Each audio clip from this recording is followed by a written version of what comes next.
অবগত আছেন, আজকে আমাদের যুব অধিকার পরিষদের চতুর্থ প্রতিষ্ঠাবার্ষিকী। আমরা তৃতীয় বছর সাফল্য ও সুন্দর আনন্দ সংগ্রামের মাধ্যমে আমরা তৃতীয় বছর শেষ করে চতুর্থ বছরে পদার্পণ করতেছি। তো এজন্য সবাইকে আন্তরিকভাবে শুভেচ্ছা। তো এই পর্যায়ে আমাদের প্রতিষ্ঠাবার্ষিকী উপলক্ষে আলোচনা করবেন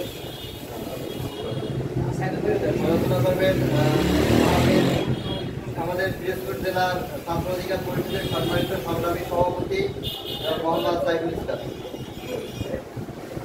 আসসালামু আলাইকুম। আয়োজিত বাংলাদেশ যুব অধিকার পরিষদ মঠবাড়িয়া উপজেলা শাখার পক্ষ থেকে উপলক্ষে আজকে উপস্থিত আছেন অত্র অনুষ্ঠানের সম্মানিত সভাপতি, প্রধান অতিথি ও বিশেষ অতিথিবৃন্দ এবং সাংবাদিক বন্ধুগণ, সকলের প্রতি ছাত্র অধিকার পরিষদ পিরোজপুর জেলা শাখার পক্ষ থেকে সংগ্রামী সালাম ও শুভেচ্ছা। সম্মানিত উপস্থিতি, আপনারা জানেন 2018 সালে কোটা সংস্কার আন্দোলনের মধ্য দিয়ে এই ছাত্র অধিকার পরিষদ গড়ে ওঠে। তারই ধারাবাহিকতায় এক পর্যায়ে আমাদের সংগঠনের সর্বোচ্চ নেতা নুরুল হক নূর চিন্তা করলেন এই কোটা সংস্কার করতে গিয়ে শুধু কোটা সংস্কার করলেই হবে না, আমাদের এর সাথে সাথে রাষ্ট্র সংস্কারের দায়িত্ব আমাদের হাতে নিতে হবে। তারই ধারাবাহিকতা লক্ষ্য করে যেহেতু রাষ্ট্র সংস্কারের চিন্তাভাবনা নিয়ে সংগঠন আগাচ্ছে, সেজন্য আমাদের সংগঠনের প্রতিটা সেক্টরে আমাদের জনগণ প্রয়োজন ছিল। সেজন্যই ছাত্র অধিকার পরিষদের পক্ষ থেকে আহ্বান করা ছিল যে ছাত্রদের সাথে নিয়ে আমরা যুব অধিকার পরিষদ প্রতিষ্ঠিত করব। এক পর্যায়ে আমাদের কেন্দ্রীয় যুব অধিকার পরিষদ প্রতিষ্ঠিত হয় ছাত্রদের মাধ্যমে। আপনারা জানেন যুব অধিকার পরিষদের মধ্য দিয়ে আবার আমাদের মূল দল মাদার সংগঠন গণ অধিকার পরিষদ প্রতিষ্ঠিত হয়েছিল।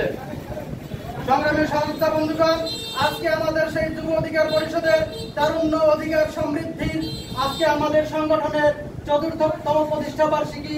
আজকে এই প্রতিষ্ঠা বার্ষিকীতে আমরা ছাত্র অধিকার পরিষদ পিরোজপুর জেলার পক্ষ থেকে একটা ঘোষণা দিতে চাই যে যুব অধিকার পরিষদ হোক, গণ অধিকার পরিষদ হোক, শ্রমিক অধিকার পরিষদ হোক, সবার সাথে কাঁধে কাঁধ মিলিয়ে ঐক্যবদ্ধ হয়ে ছাত্র অধিকার পরিষদ তাদের সাথে ইতিপূর্বে ছিল, সামনেও থাকবে এবং ঐক্যবদ্ধ হয়ে তাদের হাতে হাত রেখে কাঁধে কাঁধ রেখে কাজ করার জন্য অঙ্গীকারবদ্ধ।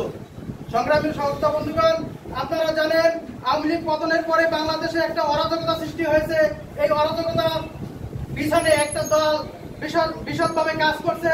আমরা ছাত্র অধিকার পরিষদ এবং আমাদের সংগঠন গণ অধিকার পরিষদের নেতৃত্ব, সর্বোচ্চ যে নেতৃত্ব নুরুল হক নূর এবং রাশেদ খানের দিক নির্দেশনা রয়েছে এই যে আমাদের সংগঠনে এই মুহূর্তে আমরা যত সদস্য সংগ্রহ করব তাদের চিহ্নিত করে যদি গ্রামে কোনো দুষ্কৃত ব্যক্তি হয়ে থাকে, বিগত দিনে সে দুষ্কৃতের সাথে জড়িত ছিল, কোনো আওয়ামী সংগঠনের সাথে জড়িত ছিল, কোনো আওয়ামী সংগঠনের সাথে লেজুর ভিত্তিক তাদের এই বর্ণনা দিয়ে তাদের সাহায্য করে তাদের সংগঠনকে সামনে অগ্রসর করার জন্য ভূমিকা পালন করছে, এই সমস্ত দুষ্কৃত লোককে আমাদের ছাত্র অধিকার পরিষদ, গণ অধিকার পরিষদ, যুব অধিকার পরিষদ, প্রবাসী অধিকার পরিষদ বলেন, শ্রমিক অধিকার পরিষদ বলেন, কোনো অধিকারই তাদের স্থান দেওয়া হবে না। আজকে আমরা বিশাল একটা সংকট মন্ত্র উচ্চারণ করে আমরা আমাদের জায়গায় স্থান দখল করে নিতে পেরেছি। আপনারা জানেন এই মঠবাড়িয়া এক পর্যায়ে আমরা পা রাখার মতো জায়গা আমাদেরকে দেওয়া হচ্ছিল না। আমরা খুব ভয় পাই আমাদের সংগঠনটাকে আমরা চালিয়ে এসেছিলাম। এক পর্যায়ে আমরা এখন আল্লাহর রহমতে, আল্লাহর অশেষ কৃপায় আমরা আমাদের সংগঠনকে সামনে এগিয়ে নিয়ে যেতে পেরেছি। আজকে আমাদের যুব অধিকার পরিষদের চতুর্থ প্রতিষ্ঠা বার্ষিকী। এই প্রতিষ্ঠা বার্ষিকীকে আমি ছাত্র অধিকার পরিষদের পক্ষ থেকে সাধুবাদ এবং শুভেচ্ছা জানিয়ে আমি আমার বক্তব্য শেষ করছি। আল্লাহ হাফেজ। আসসালামু আলাইকুম ওয়া রাহমাতুল্লাহি ওয়া বারাকাতুহু।